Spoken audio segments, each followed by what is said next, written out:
Hey everybody, this is Jeffrey Lyles. You're listening to Lyles Movie Files. We're on the home stretch. Black Panther is indeed this week, and I can't wait to hear what everybody thinks about the film. This week, I managed to dig through my old audio files and track down this interview, a round table with Lupita Nyong'o while she was promoting Queen of Katwe. And that's something I really think you should check out. It didn't get as much attention as it needed, but it really should. It was a good movie. Great movie, actually. Go see it. Check it out. It's probably on Netflix or, on cable at this point. But go see it. Anyway, while she was promoting that, I just could not maintain any composure, and I asked her before she started her thoughts on Black Panther. And after watching, the trailers and seeing the movie, it's kind of cool looking back on it. And I just thought it'd be something neat for you guys to listen to. So that's that coming up first. Also, you're going to hear the whole gang talk about video game films and which ones that haven't been made should and which ones that should not have been. And then on the back end, you're going to hear Jace, Gunner, and me kind of break down the week's events. A lot of moving parts this week. Hope you enjoy and can make sense of everything. And I'll come back and talk to you in a bit. So I do not forget to ask this question because I'm just so excited about it. What are you most excited about with Black Panther? Kicking butt. I want to get ripped and just whoop a bunch of people. I'm really looking forward to the physical challenge of the role. I'm looking forward to being a member of the first, a cast member of the first African American superhero, black superhero. I'm looking forward to living in a fictional African nation where things are happening that nobody's eyes have seen. I'm looking forward to the trip, the amazing imaginative trip I'm sure Ryan Coogler is about to take us on. Video games, there should be movies. We've got Tomb Raider coming out this year. This trailer actually looks pretty good. I'm thinking maybe this could be the Tomb Raider movie that kind of makes this franchise work or gets the franchise going where people are excited about this. I know Angelina Jolie did too, but it looks like it'll be done right. So what are we thinking? I got one movie that should be made. I think there's one video game that I think would actually make a really good movie. What's that? Resident Evil. Huh? I mean, I think that, they really should try and do that on the big screen. They've never done it before, right? No.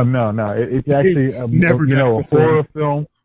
Never. I mean, because you could use you don't even have to use the original premise. You could use the super terrorist weapons. Bio weapons. Super corporations taking over the world. I think that has a good market. So I think they should try that one. Wait. Okay, how about I take your concept and make it about a superhero woman who stops everything? Well, no, I couldn't play it as a video game, so that wouldn't be fun. So no. But I'll still keep the zombies in it. Perfect. But if you don't have a chance of actually dying, who cares? All right, Gunnar, how about you? I agree. Resident Evil should definitely be on the big screen, maybe 4, 5, 6, 7, 8 times. I'm okay with Tomb Raider. I like the first Tomb Raider. I like the little John Voight thing at the end. That was great. Because that was a real dad and all that. But do we need another one? I guess so. Fine. I don't mind watching it. I probably will still go see it. But these two movies, Resident Evil and Tomb Raider, are probably the only good comic book movies. I have a list of bad ones. Excuse me, did I say comic book? Video game movies. Okay. Video game movies are horrible. Always have been. List, Mario Brothers. Tekken, Assassin's Creed, Doom, and I'm throwing out there Adam Sandler's Pixels, because why would you do that? There's so many other movies out there. What was that one? Look, Adam Sandler shouldn't be allowed to make movies anymore. Doom wasn't horrible. Right. Doom was kind of wasn't bad. Good.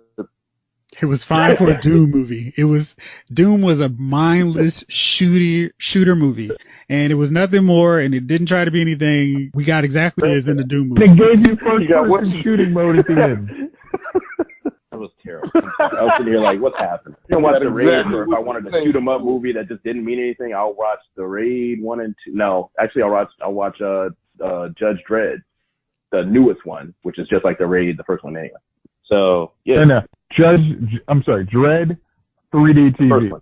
The one with Keith Urban, like the one that actually literally like is the one. If you have not seen that in 3D, you owe it to yourself to watch that movie in 3D. You will like, now I see why 3D TVs were invited. That movie is great on 3D. Absolutely. Really? Yeah. Did you see the movie originally? No, I got to check it out. Oh, it's When I think Judge Dredd, I think I am the.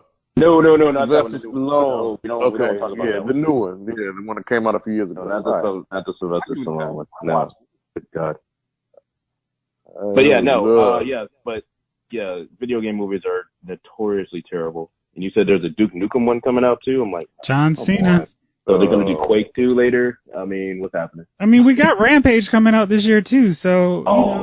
Yeah. Oh, God. There was another recent video game movie, wasn't there?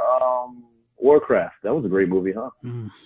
Yeah, great. Yeah. Fantastic. Every video game movie Creed. sucks. I said that one. That sucked. All of them. It did. They stink. They never get it right. All right, Chase, what'd you say? And we stretch it back to the old Nintendo days. Like, in theory, you can do like a Ninja Gaiden movie. Like, there's enough of a story that just don't put too much into it. But literally, ninja that's seeking revenge for his father's death. You're okay. I mean, just don't try and do too much into it. You can say Ninja Gaiden. It's okay. Did they try to do that? No, not that I know of. I don't think so. Yeah, that would work. Okay. I'm on board with the Ninja Gaiden. Yeah, but they would mess it up somehow.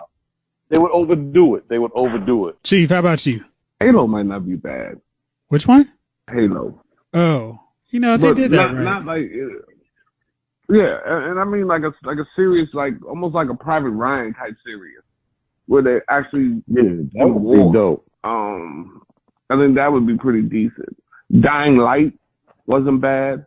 Zombie movies usually tend to do well, or zombie-like movies. There could be some decent ones. I like the Second Son. That might not be bad. I mean, there could be some ones that could turn out to be something halfway decent.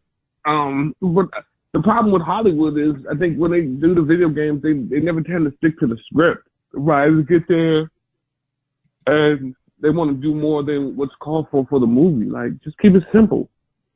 Mm-hmm. Stick to the guidelines. When you go in, what happens is people go into the movie thinking it's going to be similar to the video game, and it's a whole different movie, and they've ruined it.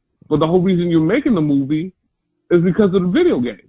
I'm sorry, we're talking about Transformers and G.I. Joe, or are you talking about video game movies? We're talking about Jim. I love that movie. You cannot have loved that movie. I love that movie. Beautiful. Your daughter would have had you walking out of that movie. No, they had no idea what it was, and they were totally disinterested, as was I. Hey, wasn't Hardcore Henry a video game? I don't know, but it was probably one of the best video game movies that wasn't a video game. That movie was fun. Okay, I felt like that was a video game. We need more movies like that. That was good stuff. Fallout series, I think, would make a really good movie adaptation. Metal Gear, come on, man. Metal Gear will write itself. Dead Space, if you ever played Dead Space, that would be a fantastic horror movie. Shadow of the Colossus would be really good. CGI heavy, though. God of War, same thing.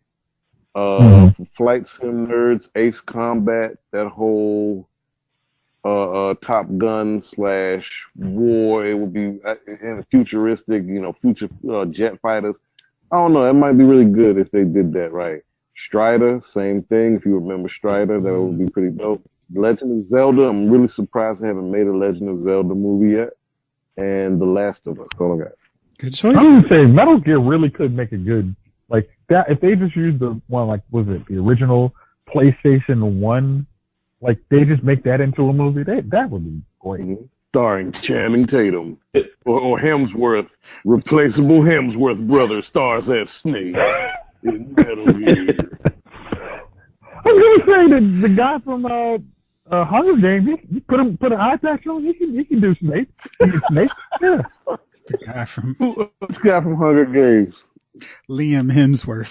replaceable Hemsworth stars as Metal Gear guy. Aren't there like 3 of them, Bill? Yeah. Yeah. They're like the Plumleys of the movie industry. Just keep growing Hemsworth, Hemsworth farm. We need another one. All right, that's the interview with the boys talking about video games. If you've been on LylesMovieFiles.com and you happen to live in the District, Maryland, or Virginia area, you can get tickets to an advanced screening to see Black Panther on February 13th at Regal Majestic in Silver Spring. I love that theater. It's one of my favorites in the area, and I always love going to see the Marvel and DC superhero movies there because of that awesome, huge IMAX screen. So, if you haven't already, and you live in the DMV, check it out. Maybe you'll win. Still not too late. All right, now we're going to move on to our regular show, and you can hear our thoughts. All right, stay tuned. So we got a smaller crew this time. Chief and Javon weren't able to make it.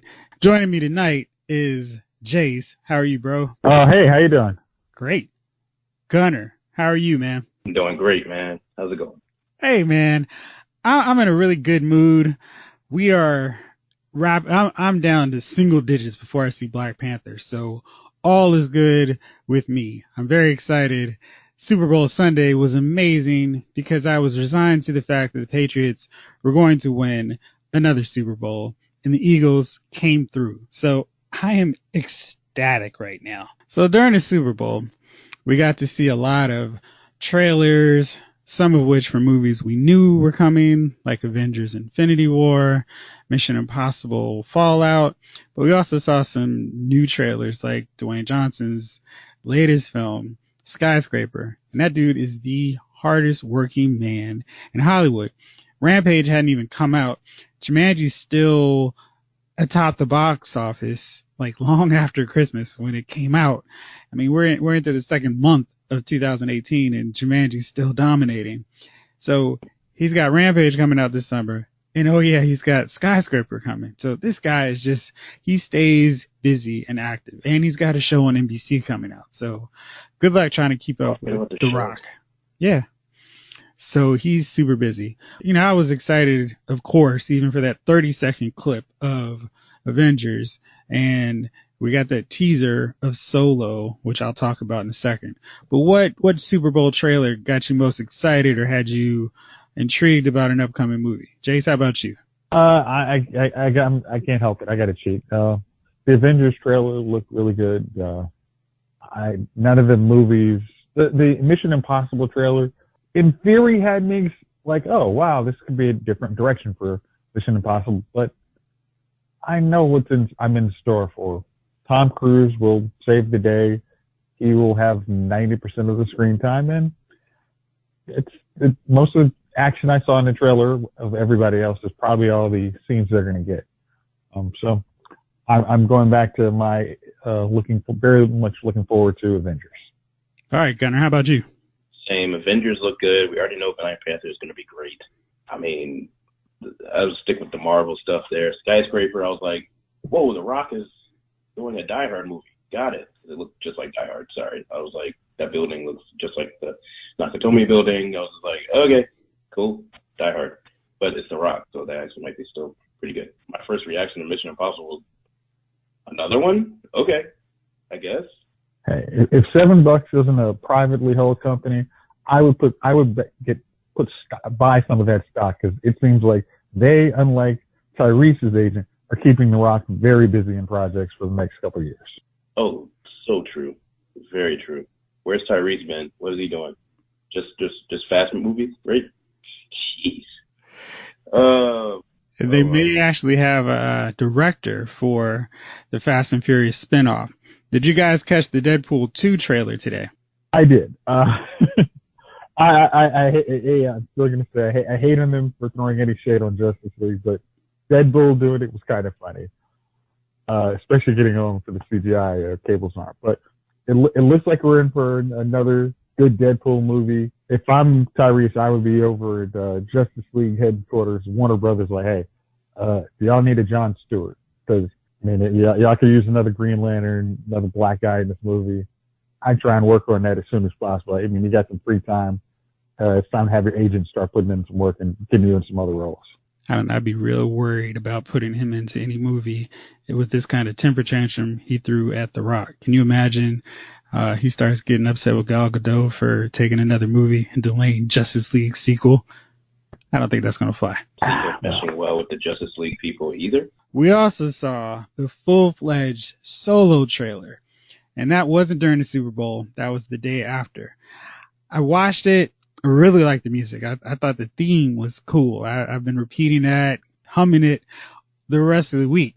But I'm still not sure if I'm excited and counting down to Memorial Day so I can see Solo. Gunnar, watching the trailer, were you like, oh, okay, I'm on board now? Or is it more of the, I'm still waiting to get excited for it? I mean, Donald Glover's in it. That helped. To see it, we already knew that was happening. To see it, I was all like, okay. But did it make me want to go see it more than I already was probably going to see it? Not really. I mean, it was kind of uneventful. You know, I wasn't psyched about it at all. So I'm not excited about seeing this, but I truly wasn't excited about the theory of Rogue One until I saw Rogue One. So maybe they pull something out of their hat again and come up with a really cool spinoff for Solo.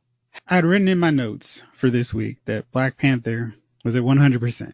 And my real question was, how long was it going to stay 100% on Rotten Tomatoes?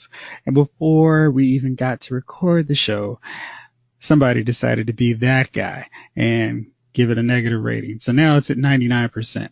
But the good news is, out of 77 reviews, 76 critics have hailed it as one of the best Marvel movies, a new changing of the guard, a historical landmark for superhero movies in general. How do you think the general population is going to react to this? Because if we use just Thor as a basis, all the critics seem to really love Thor, and it made a lot of money, and Black Panther is selling out in places. How do you think this is going to react with, or how do you think the critics getting behind it is going to do for Black Panther? Because we saw on the other end, like with Justice League, how critics not being behind a movie can torpedo its box office. What do you think this bodes for Black Panther's box office future? I think it helps it for the larger audience, but I know when I did my reservation for tickets, there were maybe 4 seats in the main part of the theater, except that, like, especially in IMAX, like, besides the bad seats, every other seat was sold out almost. So this one looks like it looks like a box office hit in the making. I wouldn't want to speculate how much money it's going to make, but I think that's got, like we said a couple weeks ago, it has the possibility to do some serious business because there is no competition for it for months. I don't think it'll make a difference. I mean, okay, here's the thing though. Critics are pretty Marvel friendly, not really DC comic book movies friendly. So that's one thing about it. But I think audiences were already flocking to this movie before the critics even got a hold of it. So just because of the trailer and the history of it and the fact that he made a huge splash in Civil War, the character made a huge splash in Civil War, the actor made. Now that the critics are on board, I think it'll increase it even more for any other naysayers, except for that one dude on Rotten Tomato that gave it a bad review. But there are always going to be some anti-people. But if anything, it'll increase it ever so slightly on the few skeptical people that were already kind of like, I don't know about Black Panther. Everybody likes it. We'll see. Now I'm like, oh, the critics say, all right, let me try it. Oh, all the tickets are sold out because all the audience members are smarter. So now I got to figure out when I'm going to see it. All right, so we always talk about reboots because it seems like Hollywood has no fresh ideas. So one TV show that CBS is bringing back, and it seems like every week there's a new show that's coming back. Justin Lin, who directed a lot of the Fast and Furious films, is going to be directing the pilot episode for CBS's reboot of Magnum P.I. What's your immediate thought on that? Why? I got no reason why. I don't understand. I mean, I'm good. Like, I'm just good. Like, why is CBS doing it? I guess they're running out of other shows to remake. I mean, they already did Hawaii Five-0, right? Didn't they try Chips? Didn't they try a few other ones? Like somebody tried Chips recently. They did a movie on that one. I ask why again, but at least they try to spin it as a comedy like they did with 21 Jump Street. That makes sense. But let's make another Hawaii Five-0, which I guess lasted a few seasons, right? Still going. Maybe I'm the wrong one. Maybe I'm the wrong one, but keep in mind the age group of who watches CBS, so there's that. Yeah. I just want to see reboots. Yeah, and they've done SWAT, so they're all in with rebooting stuff and not shying away, and apparently the audience does not care. They can take as many CSIs and whatever else spinoff. I mean, the fact that they've got a Big Bang Theory spinoff, which is, it's funny because it's like, wow, it's a prequel series to Big Bang Theory, and they're still rolling and no one cares. So, yeah, exactly. Maybe we're all in the wrong. Meanwhile, the Star Trek show that seems really cool was on their app. Well, I think the main reason for that was they were trying to get people to I mean, it's a paid service, so if you get people paying for that, that's a lot more money than people just watching it on the regular network. So I caught up on Black Lightning. I'm still loving this show. I love how they take a superhero's alter ego and still make it interesting and compelling. With Jefferson, we've got both elements. We've got him as a father. We've got him as a husband or an ex-husband trying to win back his wife. And then we've got him as a principal. So we've actually got it entertaining, and it doesn't have to be really exciting, but it's just an engaging career, which you don't have with Barry on The Flash, or definitely not Kara on Supergirl, and whenever week they decide to remember that Oliver's the mayor of Star City. So I like how Black Lightning Jefferson has this career where he's able to interact with these students who can have issues, and every week they can have a new problem, which allows him to then become Black Lightning and deal with it. So I like that, and I kind of like the dynamic or the ratio from Jefferson to Black Lightning, because I like Black Lightning, but I like it more because of Jefferson, not necessarily because he's punching and zapping people with his electric ability. As usual, my same complaint, but no need to go into it. I like this episode a lot because we're starting to get more into what's going on with him, and we're seeing some movement with Jennifer and Khalil and how that is going to play into the larger storyline. And now that Black Lightning is starting to see Anissa on his radar as somebody else, as a potential threat. I really like this episode and where they're going with it. I would say see previous week quote on how I like the character interaction. I like that Tobias actually has. You can see he's now the second tier man versus the first tier boss of the city, which we thought initially in the first two episodes.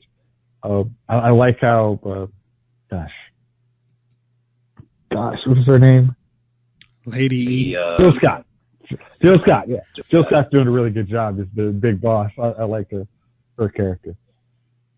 It is funny that I've listened to us talk about Black Lightning, but I was actually listening to some folks that weren't in love with the show, and they were talking about the acting, and they said the wife was really annoying, and I just couldn't see that. I was like, why wouldn't a wife be concerned that her husband's going out being a vigilante and might be dead before kids reach teenage years? I was like, I didn't interact with them just because I was like, maybe I am in a little bit of a bubble, but I have not had any issues with the acting compared to any of the other CW shows, and I still think all the characters have their own unique flavor, and I actually liked how also like even the guy who's in the wheel potentially paralyzed, he's going to have like something coming up, so you don't feel like he was a wasted character after his first struggle. So I'm thinking this is looking very positive, and I definitely am going to enjoy the last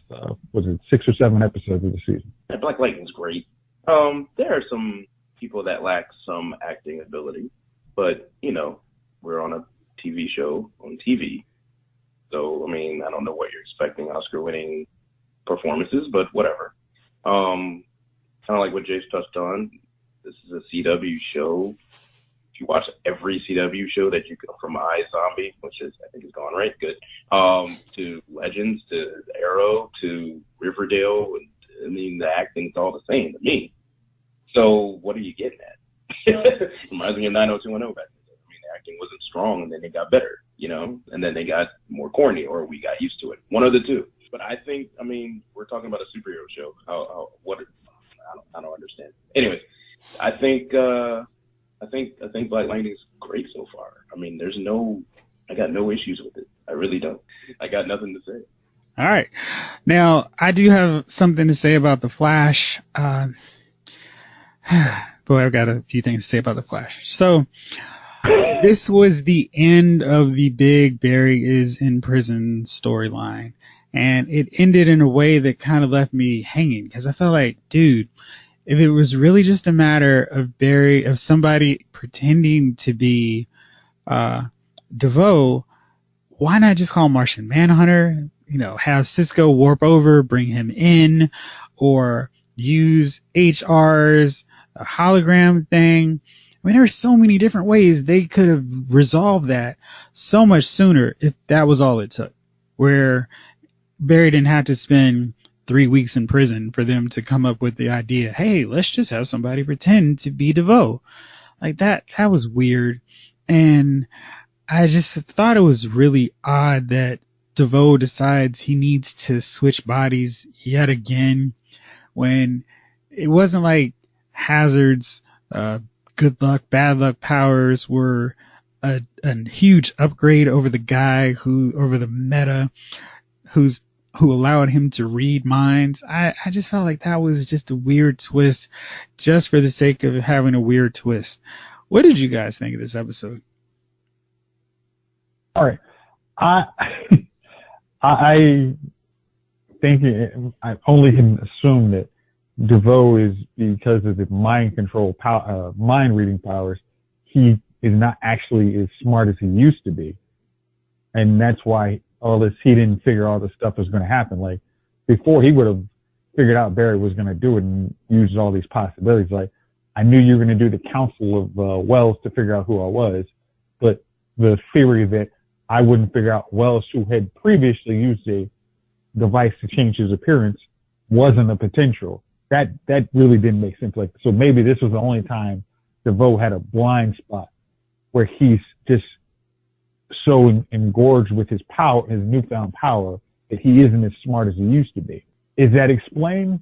No. As Lonnie was always say, I can come up with an excuse for everything that these guys come up with, and maybe this is a case of that.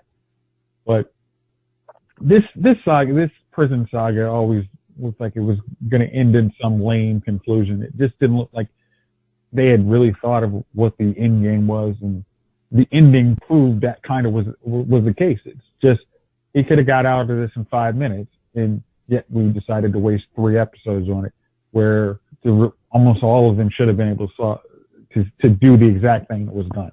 My main issue with this episode is, how the F did you not know that that's the Flash? There's every bit of evidence in this whole show, this whole episode. I'm like, so why are you even in here? You're a cop. Wait, why are you even in here? What's your power? What? How are you here? The dude just said, oh, I got a speedster. Great.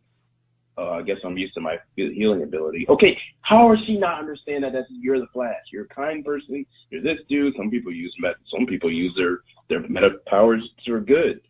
You're hinting the heck out of the fact that you are Flash. You're not telling people you're Flash, and you're shocked when the Wolf was like, "Hey, by the way, that's the Flash." And then they all die conveniently, even though they couldn't tell that was a Flash. They were all stupid. I mean, honestly, it's just dumb. Which, again, I do like the fact that the DeVoe line thread is still the same. I'll give this show that. He did have a plan on that part. You know what I mean? But he was like, I don't see how this is going to happen this way. But he knew the grand scheme of things, Barry was going to do what Barry's going to do. Which is, I think he said that too, right? He's like, Barry, let Alan do it. Alan does. So I'm like, okay, I get that part. They explain that crap. But I don't know why he needed to kill Wolf and all that stuff and then switch the body. I'm like, I was used to the brother, being the main character again. He was a villain. He seemed like a cool brother that was going to be cool for the rest of the season. Nope. Right. Yeah, I was a little disappointed with that too, because he was cool. He had this little swagger to him. Just switching up to Becky was just like, oh, why? Becky didn't like say she's the most intimidating person, and then it's just, I mean, it's almost like it's going to have some awkward where the wife has to kind of like, oh, I just so in love with you as the body. So instead of just saying, hey, she's in love with a guy, now we have to make it look kind of awkward that she's now in love with the lady, which just seems a little weirder than what we were going. At least I thought what we were going for was this guy was just going to be. I got out of this frail guy body, so now I'm just a younger, strapping dude body.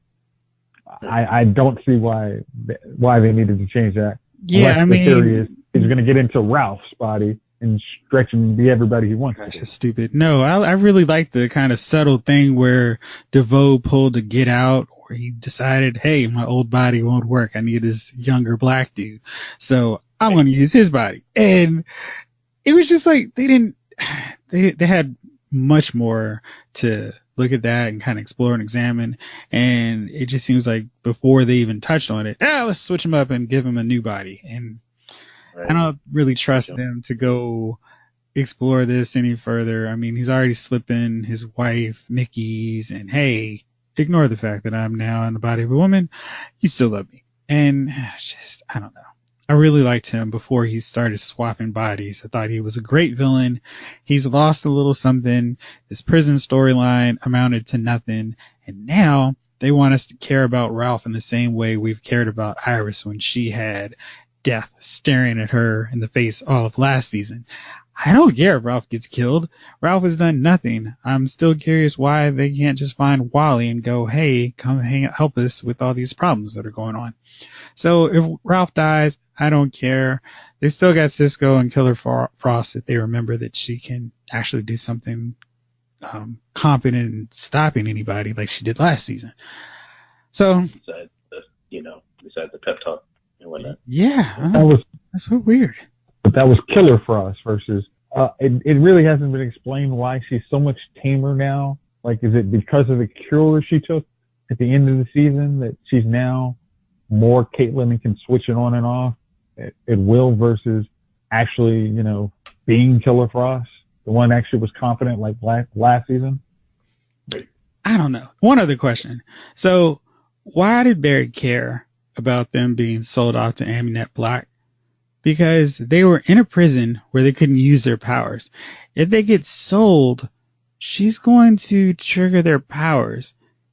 And it's not like Caitlyn wasn't able to stop her with her powers.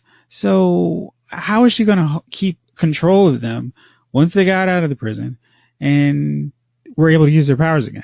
Like, I just felt like the whole escape thing made no sense, because you're going to get out of the prison and stops you from using your powers. The second she allows you to use your powers, you're the Flash, a speedster that nobody knows. I was just glad they didn't think he was Kid Flash, so I gave him some credit for that. But I just didn't understand it. It just seemed like a weird distraction plot. And then, Cisco, Caitlyn, thanks for stopping by. I'm going to stay here until we get some magical evidence that's going to get me acquitted. Okay, so moving on to Arrow. I'm still enjoying this second half since the break. I feel like they've kind of worked out a lot of the kinks they had early on in the season. This episode, we saw the death of a character that was pretty surprising. Vigilante had just revealed that he was actually working on the side of the Angels and was actually just undercover in Caden James's group. And for some reason, then he starts to get real sloppy, and Caden figures it out. He has Black Siren overwhelm his regenerative powers, and she kills him, which prompts Black Canary to decide she's going to go on a path of rage and kill them all, starting with Black Siren. And that's going to cause some problems, because Quentin is convinced that he saw his baby girl in Black Siren's eyes. And now Team Arrow is really going to have a problem, because Black Canary is going to go super rogue and mess up a bunch of their plans. I'm excited about where this is going to take Arrow, how it's going to affect the Outsiders' relationship with Team Arrow. I really hope this means we're going to see a lot less of Curtis and Renee in the Arrow Cave after they've stormed off because they can't trust Oliver, Felicity, and Diggle anymore. I liked how this episode, like, okay, well, he gets sloppy, he gets dead, Vigilante gets dead. That was unexpectedly quick, but it made like Kate James is actually at least not oblivious that there could be problems. What? I dug it. I dig this whole. I dug the last episode. I dug this current episode. I'm hoping tomorrow's episode, as we're filming, tomorrow Arrow is airing tomorrow. I'm hoping that is just as action packed and enthralled. I'm kind of happy that Kate and James pulled what DeVoe was supposed to be pulling. And like I was like, I knew that was gonna happen. Hey yo, yell in her ear, yell in his ear, thanks. And then done. You know what I mean? I'm like, cool. That guy knows what's going on. All right, fellas. Well, thanks for coming in this week. Hopefully we'll have the whole gang back next time. All right, back again with more news on exciting giveaways. I've got two coming up. One is Game Night, which is a movie I'm really excited about. It looks like it's going to be a lot of fun. Jason Bateman, Kristen Bell are starring in this movie where game night goes awful. And you can get tickets early to see the movie. All you got to do is tune into Lyles Movie Files for more information. And another one, which is also coming up soon, is Annihilation, which stars Natalie Portman, Tessa Thompson, and some other interesting actresses. I'm looking forward to this because it's just from the premise of actually being an action sci-fi film starring a female cast. I think that's something we have not seen a lot of, so that should be interesting just for that alone. So that one you can check to get the passes on my site as well. I'm going to be doing a lot of stuff. If you are in the Black Panther like I am, I just put the pre-order link up for the Hot Toys Black Panther figure. That thing looks sick. And I can't wait to put it front and center of my Avengers display. It looks great. So looking forward to getting that. Also on the site is a bunch of TV recaps. I'm a little bit behind, but I've caught up on Flash. And by the time you listen to this, I'll probably been caught back up with Arrow and Supergirl just in time to catch up on them by the Winter Olympic break. I'm also looking really forward to that. So that should be fun. Celebrity Big Brother's on, and this is going by so fast, it's almost a cheat. But I'm live tweeting on Big Brother After Dark, so if you are a fan, check me out on Twitter. I'm at Lyles Movie Files. I like to keep everything consistent. So, hope you've enjoyed the show, and make sure to check out the site. Lots of giveaways, lots of cool thoughts on all your favorite movies, TV shows, etc. And that's a wrap. I'll talk to you next week. This episode of Lyles Movie Files has been filed.